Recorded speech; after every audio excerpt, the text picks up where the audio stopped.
And she said, this little girl has a purpose. Oh, wow. And she said, it's a girl. And she said, she has a purpose. And even now I look at that Grace has a purpose. Mm-hmm. And what helps me a lot is that I don't even think of her as not here. What I think of her as, I don't think of myself as not her mother. I guess she's not here. She's not right here. Right. But she's somewhere here. Like she could be listening right now. Right. She might not be listening, but she could be listening. Be. Is the way I look at it. Yeah. I look at it like she can like tune in when she wants to. And that, but I'm still her mother. I mean, she's still my fifth child. Yes. You know, I haven't lost her. Right. And that I will be reunited with her. Mm-hmm. And that's what keeps me even sane. Because if I thought that I would not ever see her ever again, I don't know that I could handle that. Right. You know, I don't know that she'll look the way she looked on Earth. You know, I don't know that we'll have that body form. I don't have those answers. Mm-hmm. You know, I don't know that she won't just be in some completely different form. But they say you will recognize but her. I'll recognize her and that she'll recognize me. Yes. You know, that's what, and I feel like that she is somewhere guiding me, you know, and comforting me and has the wisdom now that she didn't have to say, I made a mistake. Mm-hmm. You know, I was too young and I was confused and I was depressed and I was not well, and help people, Mom. You know, help people with my story. You know? I think that's what I felt such a connection to you about that, because I was like, she is so open about this that will always help people. We say all the time, secrets make you sick. And when you share your story and when you get the word out, there's someone that might hear it that might be able to help someone or see a sign that. Absolutely. I mean, there's so many things about that. Yeah, no, it's the strength that you have by being so open to it. Because I mean, it's amazing. We've had this conversation many times where, I mean, you know, when we have the ability, or we choose to be really open about how we discuss anything topic wise on here, and it resonates with somebody. And the strength that you have to share a story, share your story. Factually, there's someone who is listening right now who is dealing with something that you just talking right now is resonating so hard in their core. And that's what's so great, that you're looking at it that way. Because I have a 9-year-old son, and I couldn't imagine. I love him. They all know that. I'd talk about my son.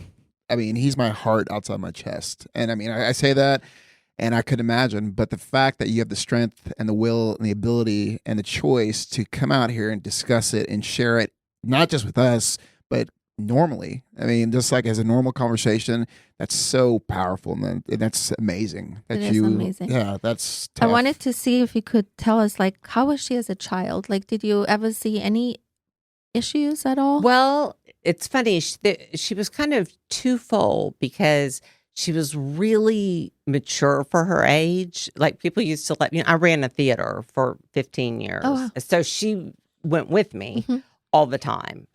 She was like glued to my side. And so everywhere I went, she went. And people used to laugh. So she was exposed to a lot early on of people and going. And people used to, she had this really low, gravelly voice. And she had this wicked, wicked sense of humor that was just, I mean, she used to get in trouble for it, because I'd say, Grace, she'd say, you're fat. Oh. And I'd say, we don't tell people that. Oh, she told people that? Yeah. Oh. I'd say, you don't, but she'd say, but Mom, she is. I'd say, so Grace, funny. I don't care if she is. That's not really nice. honest. And you just don't tell people things like that. Right. But she was always like that. I mean, from the time she could talk, she would say whatever she saw, she said. No filter at all. That's And none whatsoever. And she talked with this gravelly, low voice. And the people at the theater used to say she sounded like she had like a cigarette in one hand and a martini in the other hand. wow. And she was 2 years old. Oh. And she always had a quip, like you're going to go out on stage looking like that. And she would be So 3 years funny. old, and the stuff she would say, but yet she was exposed to, like, she was extremely gay friendly because I have a lot of gay friends. So do we. And there were obviously so many gay people at the theater. Yeah. One of her best friends was a gay friend of mine, and the two of them had this sardonic sense of humor together. Oh, They wow. were just terrible. But he understood her and she understood him, and they just really hit it off. She hit it off with a lot of people much more Older. much older than she was. She really, and then as it turned out, she had an enormous talent herself. Like, I didn't know that she could sing. I mean, like, Oh, she's really a sing. singer. I had a friend tell me that she was this wonderful singer, and I was like, I thought, no, she really, I mean, where would she learn? I can't sing a note.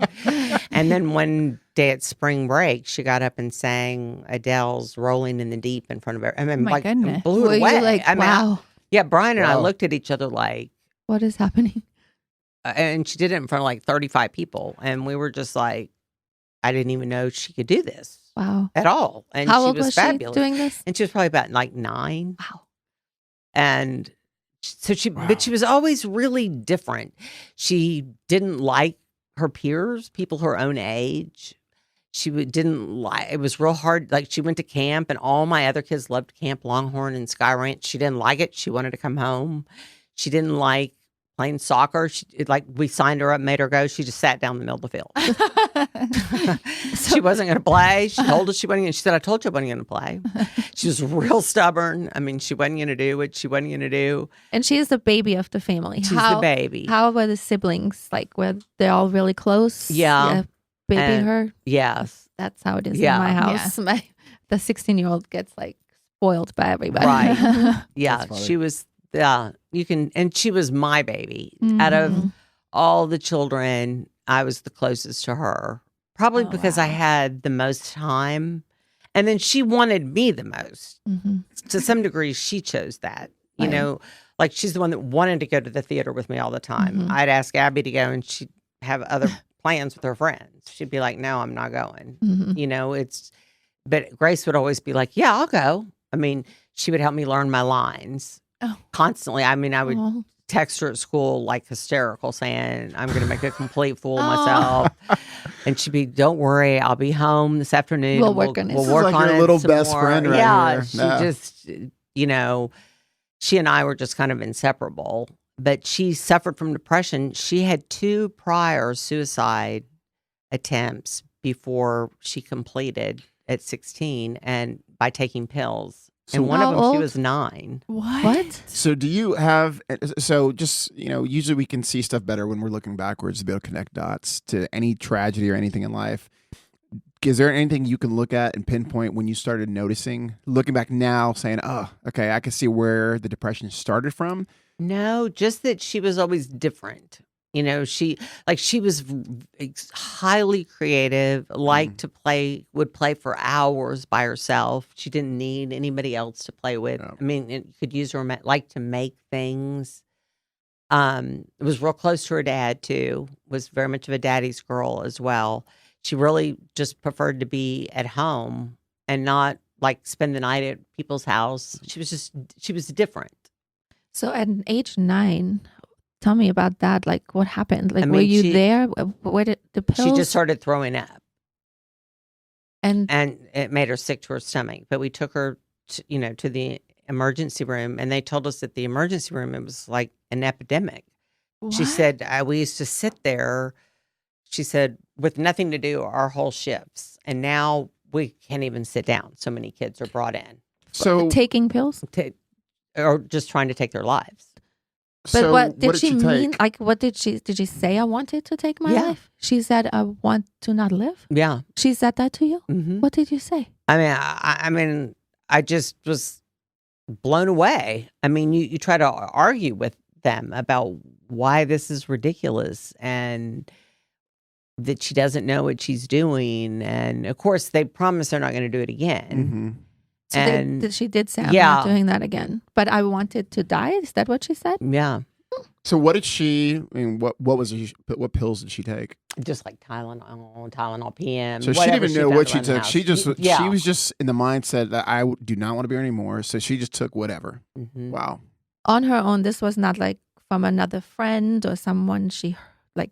You know how kids sometimes together At they go, school? well, yeah, at Yeah. school. No, that came from within And she was her. not being bullied. Grace was never, for some kids, that's a huge Yes, reason, yes. an issue. She was never bullied. Grace was always very, very popular. And as a matter of fact, she had this compassionate heart for others.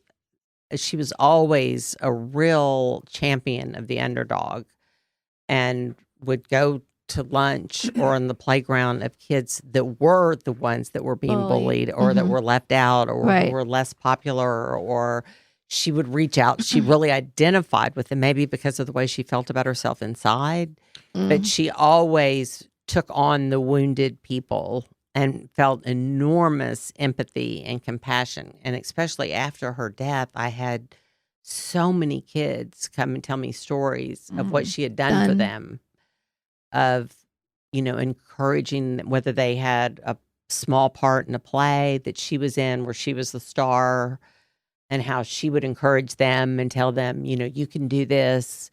And they'd say, I couldn't believe it was Grace Loncar. I mean, she was so popular and she was so beautiful, and that she was taking the time to, befriend me and be nice to me. But she did that to everyone. I mean, that was like her strongest suit, was her capacity to feel, which I think was like a double-edged sword for her. Yeah. I think that she felt so much that her feelings, and I think she kept it bottled up inside. Like, she didn't tell me lots, and she would say mysterious things, that those are the things that more I wonder about, like, you don't know me. Oh, she'd say And I that. would be, of course I know you. And she'd say, no, Mom, you really don't know me. And I think those were the things that she was saying, like, I didn't know how tortured she was, or I didn't know the amount of self-loathing that she had, or the warfare that went on in her mind that depression brings on, of where your body wants to go on living, but your mind tells you no. Was there any kind of, I mean, you and Brian were good at this point, like, right? At this point? Or is there anything she's seen? Not at this point we were. There was a point that he left for 2 years, and really he relapsed in drinking and with drugs and alcohol. Sure. How and old was she then? And she was, gosh, I don't even have a timeline, but I would say she was a preteen. And I think that hit her really hard. She did not have a suicide attempt then. Sure. Though. She'd gotten in trouble that night. Oh. And he grounded her and taken her phone away. So the next morning when we wake up and we find her. Oh my goodness. You found her? Yeah.